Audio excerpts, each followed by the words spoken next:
really wanted the guest to feel a sense of an artistic journey. You know, we wanted to go with colors based on the bride's and the client's brief that are very daring, that are very bold. We wanted to see how we can play with the mix of colors.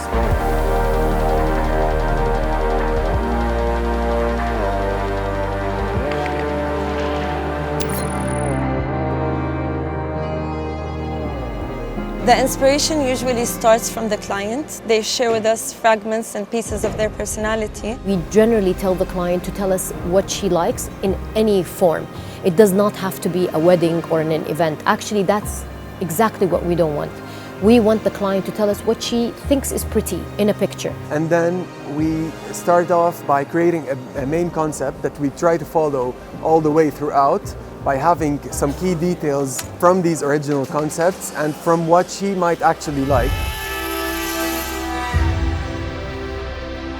In this project, we wanted to play a lot with transparency. From the starting point of the guest entering the venue until the end, it was a play between curtains of chains that has a little bit of transparency with printing on voile material, and this layering gives the space this dramatic and this feeling of mystery.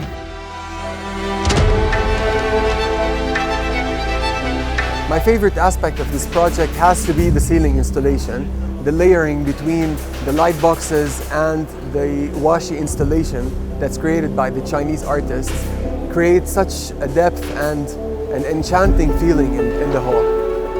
这些流动的状态都是源于沙特的这个连绵起伏的沙丘。那么我们是希望将沙丘和水流的这个动感结合起来，然后让它像大海一样包裹着这个新娘的状态，像沙丘一样包裹着这个新娘，一直簇拥着她从这个它的入口一直延伸到舞台，也象征着她的这些家人一直在背后支持着她一样。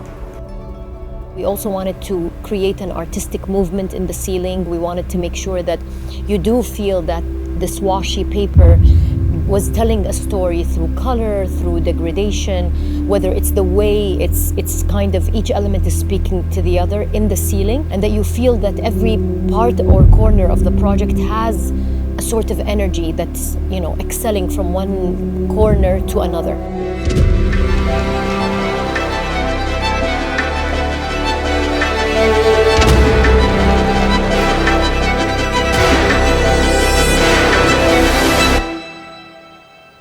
I think it's really important that we always make sure that we create a memorable experience as much as we can.